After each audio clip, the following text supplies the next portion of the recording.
بالله من الشيطان الرجيم بسم الله الرحمن الرحيم كما أرسلنا فيكم رسولا منكم يتلو عليكم آياتنا ويزكيكم ويعلمكم الكتاب والحكمة ويعلمكم ما لم تكونوا تعلمون فاذكروني أذكركم واشكروا لي ولا تكفرون صدق اللہ العظیم۔ ان آیات کا ترجمہ یہ ہے، جیسا کہ بھیجا ہم نے تم میں رسول تم ہی میں سے جو پڑھتا ہے تمہارے اوپر ہماری آیات کو اور تمہیں پاک کرتا ہے اور تمہیں سکھاتا ہے کتاب اور حکمت اور تمہیں سکھاتا ہے وہ کچھ جو تم جانتے نہیں تھے، بس یاد کرو مجھے تو میں تمہیں یاد کروں گا، اور میرا شکر کرو اور ناشکری نہ کرو۔ تو کما ارسلنا فیکم یہ کما میں کاف تشبیہ کے لیے اور ما مصدریہ ہے، تو اس کو تشبیہ دی جا رہی ہے۔ پیچھے آیا تھا وَلِأُتِمَّ نِعْمَتِي عَلَيْكُمْ وَلَعَلَّكُمْ تَهْتَدُونَ، کہ میں نے تمہارے اوپر نعمت پوری کر دی۔ تو اب یہاں تشبیہ دی تو مطلب یہ ہے کہ جس طرح ہم نے ان خوبیوں والا نبی تمہاری طرف مبعوث فرمایا اور تم پر بڑا انعام و احسان فرمایا، اسی طرح تعیین قبلہ سے بھی ہم نے تم پر اپنی نعمت کو تام کر دیا۔ وَلِأُتِمَّ نِعْمَتِي عَلَيْكُمْ، تو یوں تشبیہ ہے۔ تو چونکہ یہ جو اوصاف ذکر کیے گئے ہیں، یہ اوصاف ابتدا میں حضرت ابراہیم علیہ السلام کی دعا میں آئے تھے، ربنا وابعث فیہم رسولا منہم، تو وہاں بھی یہی مضمون تھا، یتلو علیہم آیاتک ویعلمہم الکتاب والحکمت ویزکیہم۔ تو ان کی تفسیر پہلے ہو چکی ہے، تلاوت آیات یا تزکیہ یا تعلیم کتاب و حکمت، اور اس میں ایک نئی چیز آ رہی وَيُعَلِّمُكُم مَّا لَمْ تَكُونُوا تَعْلَمُونَ، تو معنی یہ کہ تمہیں سکھاتے ہیں، یہ چار چیزیں تو وہ ہیں، اور تمہیں سکھاتے ہیں جو تم جانتے نہیں تھے۔ تو مقصد یہ کہ پیغمبر تمہیں وہ باتیں سناتا ہے، بتلاتا ہے جن کو تم پہلے نہیں جانتے تھے، اور دوسری وجہ اصل یہ ہے کہ ان کو بغیر وحی کے کوئی معلوم کر سکتا ہی نہیں ہے۔ تو پیغمبر اسلام صلی اللہ علیہ وسلم بھی یہ چیزیں اللہ تعالیٰ کے ذریعے سے تمہیں بذریعہ وحی کیا ہے بتا رہے ہیں۔ تو بہرحال موٹی بات یہ اس آیت میں آپ صلی اللہ علیہ وسلم کی 5 وصفیں اور 5 خصلتیں بیان فرمائی، 5 حیثیتیں بیان فرمائیں، اور اصل میں یہاں ترکیب بھی یہ عربی لحاظ سے کما ارسلنا فیکم رسولا منکم، کہ ہم نے تمہارے اندر بھیجا رسول تم میں سے، اور پھر آگے رسول کے صفات ہیں، جی ترکیب میں گویا حال ہیں، صفت ہیں۔ رسول کیا؟ جی اس حال میں کہ تمہارے اوپر ہماری آیات پڑھے، تزکیہ کرے وغیرہ وغیرہ۔ تو مطلب یہ صفات ساری رسول کے لفظ سے حال بن رہی ہیں، گویا اللہ تعالیٰ یہ فرما رہے ہیں کہ ہم نے یہی اوصاف دے کر ان کو بھیجا، یہ صفات ہم نے ان کے اندر رکھی اور ان صفات کے ساتھ ہی ان کو بھیجا۔ تو بہرحال 5 صفتیں یہاں بنتی ہیں۔ ایک یہ ہے کہ آپ اللہ تعالیٰ کی کتاب جو ہے لوگوں کو پڑھ کے سناتے ہیں۔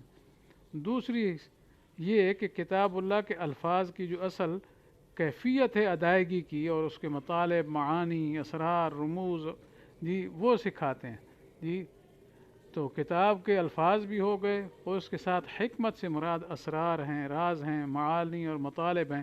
اسی وجہ سے یہ چیزیں چونکہ حدیث کے اندر بیان کی گئیں تو تفسیر کی جاتی ہے، اس سے مراد حدیث ہے آپ صلی اللہ علیہ وسلم کی کتاب اور حدیث حکمت، تو آپ کی حدیث ساری حکمت سے بھری ہے۔ اور تیسری بات یہ ہے کہ آپ صلی اللہ علیہ وسلم اپنی سنت اسوہ حسنہ کے ذریعے کتاب اللہ کے احکام کی صحیح تعبیر و تصویر اور ان کا عملی نمونہ بتاتے ہیں، تو یہ بات بھی آ گئی حکمت کے اندر۔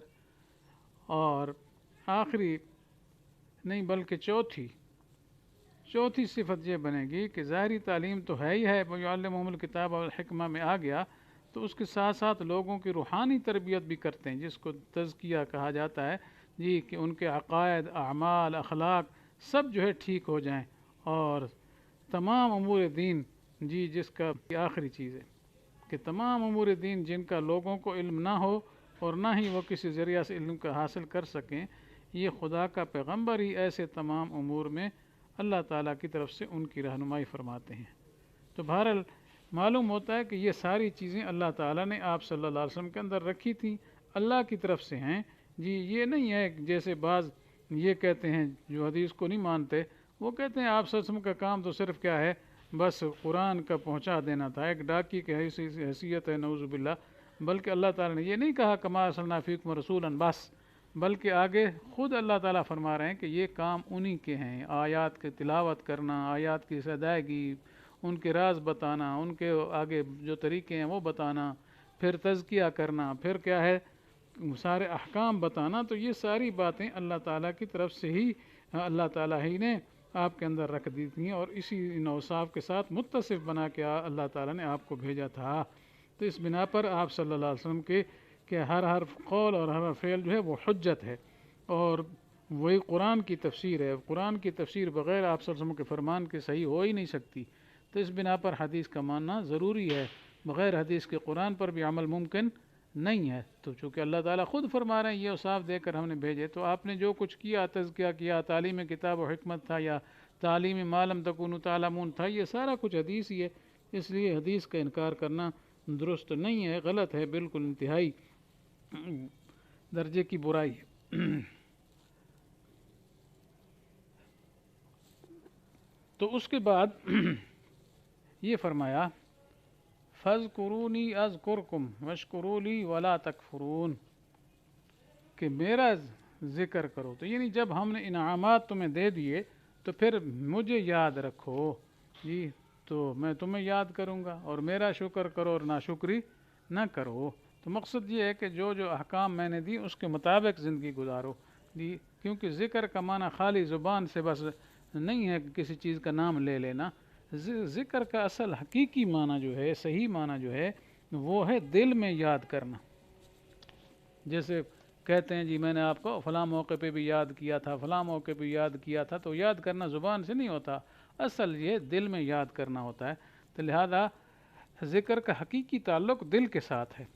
زبان سے بھی ذکر کرنے کو ذکر اس لیے کہا جاتا ہے کہ زبان ترجمان قلب ہے، دل کی ترجمان ہے، تو دل میں یاد کیا تو زبان نے اس کو کیا ادا کر دیا۔ تو اسی وجہ سے اگر ذکر ہے دل میں تو ٹھیک ہے، پھر تو ذکر کہلائے گا، زبان سے بھی ساتھ ہو جائے تو نور علی نور ہے۔ لیکن اگر دل میں نہیں ہے، ٹھیک ہے، بس صرف زبان ہی ہل رہی ہے اور دل کا خیال کہیں اور چل رہا ہے، بعض لوگوں کی عادت تسبیح ہاتھ میں لی ہے، گپیں بھی لگا رہے ہیں، تو ایسے دانے بھی گرا رہے ہیں، تو ان کی ذہن اللہ کی طرف نہیں ہوتا، ویسے ہوتا ہے۔ اسی وجہ سے مولانا رومی نے عجیب ایک ان کا شعر ہے، بر زبان تسبیح در دل گاؤ خر، این چنی تسبیح کر دارد اثر، جی کہ زبان پر تو سبحان اللہ ہے، لیکن دل میں جو ہے گاؤ خر جی، یعنی گائے اور گدھے کے خیالات ہیں، مطلب یہ بیکار خیالات ہیں۔ تو فرماتے ہیں ایسی تسبیح کا کیا اثر ہوگا، کیا اثر رکھے گی، یعنی کوئی اثر خاص نہیں ہے۔ تو بہرحال مقصد یہ اصل اثر تو ذکر کا جو واقعی اور بھرپور ہوتا ہے وہ اسی صورت میں ہے کہ دل بھی اللہ کی طرف متوجہ ہو اور زبان بھی چل رہی ہے، پھر مزہ ہے۔ تو بہرحال پھر بھی اگر زبان ادا کرتی ہے تو اس کو بالکل بیکار نہیں سمجھنا چاہیے، چلو کیا ہے کل نہ صحیح تو کچھ صحیح۔ اسی وجہ سے حضرت ابو عثمان ایک بزرگ گزرے ہیں، ان سے کسی نے شکایت کی جی ہم زبان سے ذکر تو کرتے ہیں مگر دل میں اس کی کوئی مٹھاس وغیرہ ہمیں محسوس نہیں ہوتی۔ تو انہوں نے فرمایا اس پر بھی اللہ کا شکر ادا کرو کہ چلو اللہ تعالیٰ نے تمہارے ایک عضو یعنی زبان کو تو اپنی طاعت میں لگا لیا ہے، اس لیے بالکل بیکار خالی زبان سے بھی نہیں ہے۔ تو ایسا ایسا ہو سکتا ہے اس کی برکت سے پھر اللہ تعالیٰ دل میں بھی حلاوت پیدا کر دے، دل بھی اپنی ذات کی طرف پورا متوجہ فرما دے۔ تو بہرحال ذکر کے بہت ہی فضائل احادیث میں مذکور ہیں جی، یہ تھوڑی ہے خود جو قرآن کی یہ آیت ہے فَاذْكُرُونِي أَذْكُرْكُمْ، تم میرا ذکر کرو میں تمہیں یاد کروں گا جی۔ تو میرا ذکر کرو یعنی کیا مراد ہے، میرے احکام کی اطاعت کرو، ٹھیک ہے۔ اس لیے جو اللہ تعالیٰ کہ احکام کی اطاعت کرتا ہے حقیقی ذاکر وہ ہے، ٹھیک ہے، اور جو اطاعت نہیں کرتا اللہ تعالیٰ کے احکام کی حقیقتاً وہ ذاکر نہیں ہے، کیونکہ وہ ذکر کرتا ہوتا، اللہ کو یاد کرتا ہوتا تو پھر اس کی نافرمانی حقیقتاً کبھی نہ کرتا. جیسے حضرت سعید ابن جبیر جو اونچے درجے کے مفسرین میں حضرت ابن عباس رضی اللہ تعالیٰ عنہ کے شاگرد ہیں، انہوں نے ذکر اللہ کی تفسیر میں یوں فرمایا: فَمَن لَّمْ يُطِعْهُ لَمْ يَذْكُرْهُ وَإِن كَثُرَ صَلَاتُهُ وَتَسْبِيحُهُ، کہ جو اللہ کی اطاعت نہیں کرتا جی وہ حقیقتاً اللہ کو یاد کرنے والا نہیں ہے.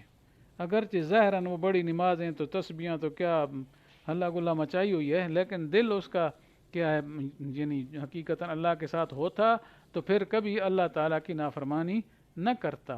اس لیے ضروری ہے کہ انسان اللہ تعالیٰ کے احکام کی پوری پوری پیروی کرے. تو فذکرونی کا مطلب یہ تم مجھے یاد کرو، کیا مطلب کہ میرے دین اسلام اور اس کے مطابق اپنی زندگی گزارو مجھے یاد کر کر کے. ایک حدیث بھی اسی مضمون کی قرطبی میں منقول ہے، جس کا ترجمہ یہ ہے کہ رسول اللہ صلی اللہ علیہ وسلم نے فرمایا: جس نے اللہ تعالیٰ کی اطاعت کی، یعنی اس کے احکام حلال و حرام کا اتباع کیا، تو اس نے اللہ کو یاد کیا، اگرچہ اس کی نفل نماز روزہ وغیرہ کم ہوں کوئی بات نہیں. اور جس نے احکام خداوندی کی خلاف ورزی کی تو اس نے اللہ کو بھلا دیا، وہ ذاکر نہیں ہے، اگرچہ بظاہراً اس کی نماز روزہ تسبیح وغیرہ بہت زیادہ ہوں. تو اصل بنیاد دل ہے، تو دل میں اللہ کی یاد ہو اور اس کے احکام کی اتباع ہو.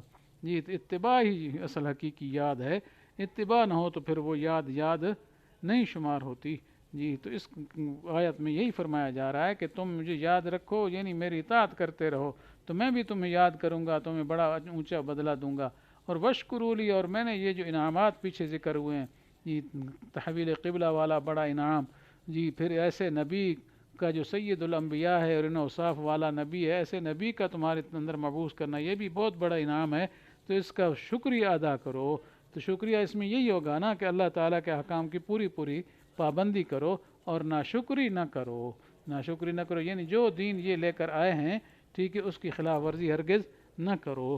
جی تو اللہ تعالیٰ سے دعا ہے کہ اللہ تعالیٰ ہمیں اپنے احکام کی پابندی نصیب فرمائے اور آپ صلی اللہ علیہ وسلم کی اور تحویل قبلہ کی نعمت کی قدر کرنے کی توفیق نصیب فرمائے.